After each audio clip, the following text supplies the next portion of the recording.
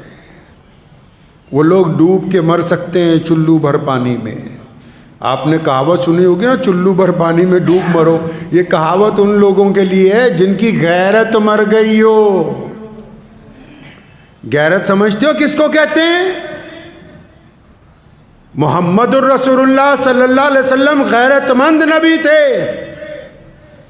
نبی علیہ السلام کی ساری زندگی کی تاریخ، 1,24,000 صحابہ کی ساری زندگی کی تاریخ، آج بھی جو اللہ کے قریب بندے ہیں، آج بھی جو اہل ایمان ہیں، ان کو بھوکا رہنا منظور ہوتا ہے، کسی کے آگے ہاتھ پھیلانا منظور نہیں ہوتا۔ غیرت سمجھتے ہو کہ کہتے کس کو ہیں؟ غیرت مند قومیں ہوتی کیسی ہیں؟ غیرت مند وہ لوگ ہوتے ہیں جو اپنا معاملہ اپنی قوت بازو سے اللہ پہ بھروسہ رکھ کے خود بھی کھاتے ہیں، دوسروں کو بھی کھلاتے ہیں، وہ لوگ غیرت مند ہوتے ہیں۔ جو دوسرے کے مال کے اوپر نگاہ رکھتے ہیں وہ غیرت مند نہیں ہو سکتے۔ تو جو دوسرے کا دہیج بھی لے وہ غیرت مند ہے؟ جو دوسرے سے اپنا مطالبہ بھی کرے وہ غیرت مند ہے؟ مرد ہی نہیں ہے۔ عورت کا بھی ایک مقام ہوتا ہے۔ لڑکے کی جو مائیں اپنی بہوؤں کو تنگ کرتی ہیں، وہ عورت کے اس معیار تک نہیں پہنچی جو حضرت سیدہ خدیجہ الکبریٰ رضی اللہ تعالیٰ عنہ نے قائم کیا، جو امی عائشہ رضی اللہ تعالیٰ عنہ نے قائم کیا۔ وہ اس معیار تک جا ہی نہیں رہی، دیکھ ہی نہیں رہی کہ وہ کتنا اعلیٰ معیار ہے جہاں تک پہنچنا چاہیے۔ بنا نکاح کے تمہارے گھر میں اگر ساز و سامان نہ پورا ہو، 40 سال گزارا ہو رہا ہے، اگر کسی کی لڑکی سے نکاح کرنا ہے پھر تمہیں سامان پورا چاہیے؟ ہمارے ہاں ایک ریاست ہے صوبہ بہار، شاید کچھ لوگوں کو اچھی نہ لگے بات، وہاں میں اس بات کی خبر ملی کہ جتنے لوگ ہیں جب وہ شادی کرنی ہوتی ہے، لڑکے والے کہتے ہیں نقد لاؤ، نقد پیسے لاؤ تو نکاح ہوگا۔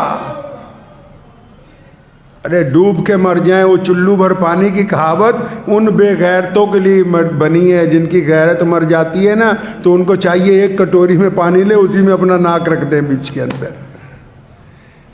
مرد وہ ہوتا ہے، اچھی عورت وہ ہوتی ہے جس کی نیت صاف ہو۔ معاشرے میں یہ نہ سوچئے کہ لوگ اچھا کریں گے یا نہیں کریں گے۔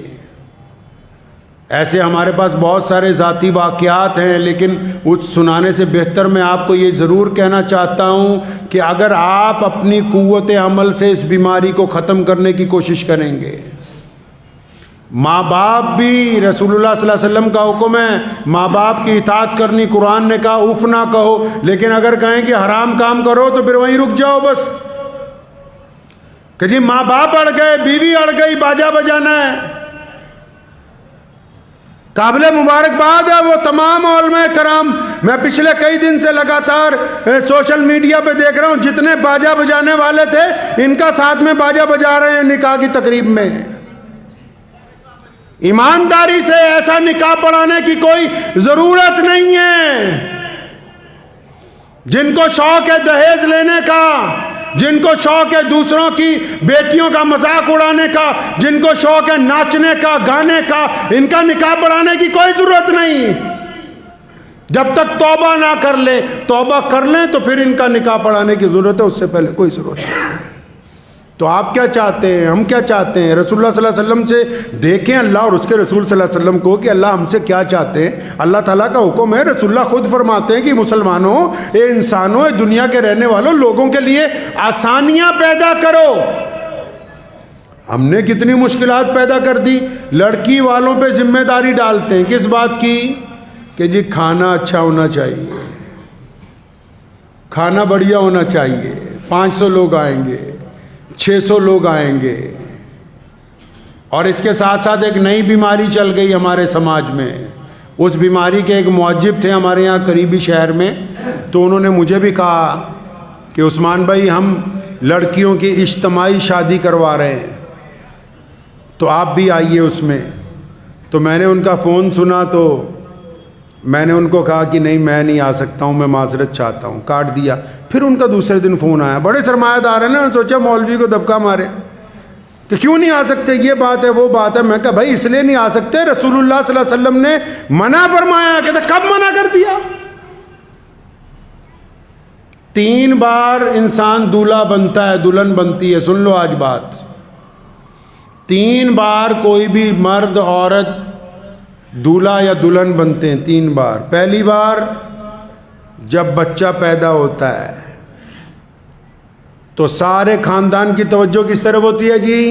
بچہ کالا ہو گورا ہو، ہیں جی، امیر کا ہو غریب کا ہو، سارا محلہ کس کو دیکھنے جاتا ہے؟ خاندان کے لوگ کس کو دیکھنے جاتے ہیں؟ جو بچہ پیدا ہوتا ہے وہ دولہا ہے، چاہے وہ بچی ہے چاہے وہ بچہ ہے، لوگ خوشی سے دیکھنے جاتے ہیں اس کو، چاہے اس کا رنگ کیسا ہی ہے، شکل کیسی ہے۔ دوسری بار وہ دولہا دلہن تب بنتے ہیں جب ان کا نکاح ہوتا ہے۔ اس پارٹی کے اندر پروگرام میں ایسے تو صرف وی آئی پی لوگ چاہیے ہوتے ہیں، جلسوں میں ہمیں میٹنگز میں وی آئی پی چاہیے ہوتے ہیں، لیکن ہر آدمی ایک دفعہ پوری مجلس کی کشش کا مرکز بنتا ہے۔ لڑکی مرکز بنتی کب؟ جب اس کو دولہا یا دلہن بنایا جاتا ہے۔ اور تیسری مرتبہ جب لٹھا پہنتا ہے بندہ، جب انتقال ہو جاتا ہے، جنازہ تیار ہوتا ہے تو اس کا چہرہ دیکھنے کے لیے لائن لگ جاتی ہے۔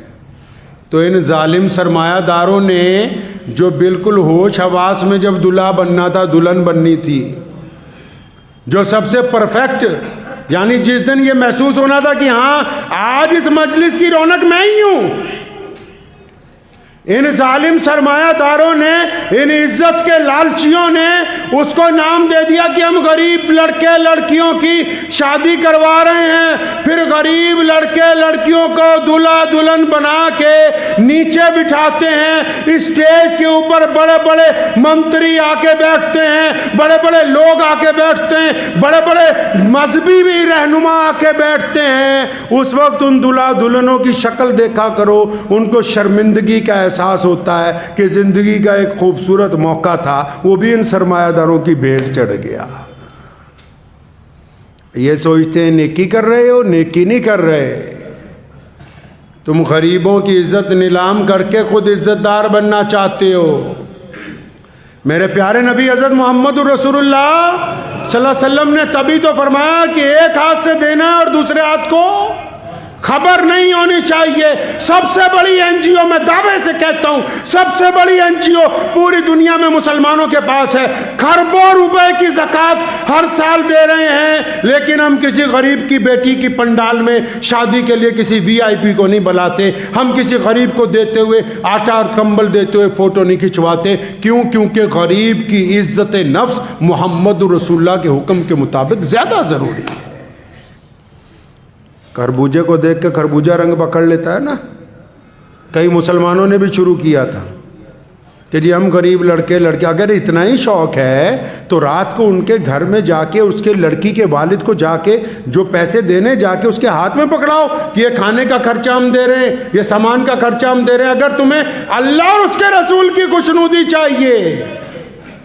ورنہ یہ جو بڑی بڑی باراتیں لے کے جا رہے ہیں، یا جو اربوں پتی دیندار ہونے کے باوجود حیرت ہے، کہیں گے نکاح مسجد میں کرنا ہے، اور پھر نکاح کے بعد دوسرے دن موٹا دہیز بھی لینا ہے اور پنڈال میں ناچنا گانا بھی ہے۔ خدا ان کو سمجھے کہ یہ کہاں سے انہوں نے دینداری نکالی کہ نکاح مسجد میں ہوگا، اس کے بعد جتنے غلط کام ہے وہ باہر جا کے کریں گے۔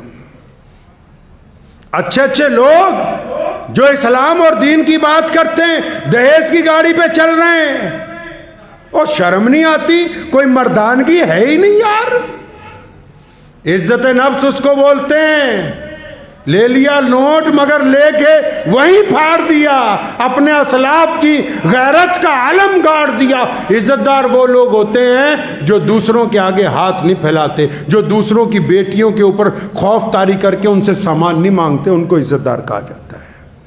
تو میری آپ حضرات سے بس یہی گزارش بھی ہے کہ اپنے اندر اس بات کو، اپنے مزاج کے اندر اس بات کو لے کے آئیں کہ صرف یہی نہیں کہ بارات نہیں لے کے جانی، صرف یہی نہیں کہ ولیمے میں لمبی دعوتیں نہیں کرنی، ان کی جڑ کاٹنی ہے، غریب کو احترام دینا ہے، عزتیں دینی ہیں، اور اگر کسی کو شوق بھی ہے غریب بیٹی کے نکاح کروانے کا تو اس کے باپ کی جا کے مدد کریں، پنڈال میں جا کے کسی بڑے آدمی کو لے جا کے ان کی عزت اچھالنے کی کوشش نہ کریں۔ بس انہی الفاظات کے ساتھ آپ سے اجازت چاہتا ہوں، دعا کیجیے اللہ تعالیٰ مجھے بھی اور آپ سب کو بھی ان باتوں پہ عمل کرنے کی توفیق عطا فرمائے۔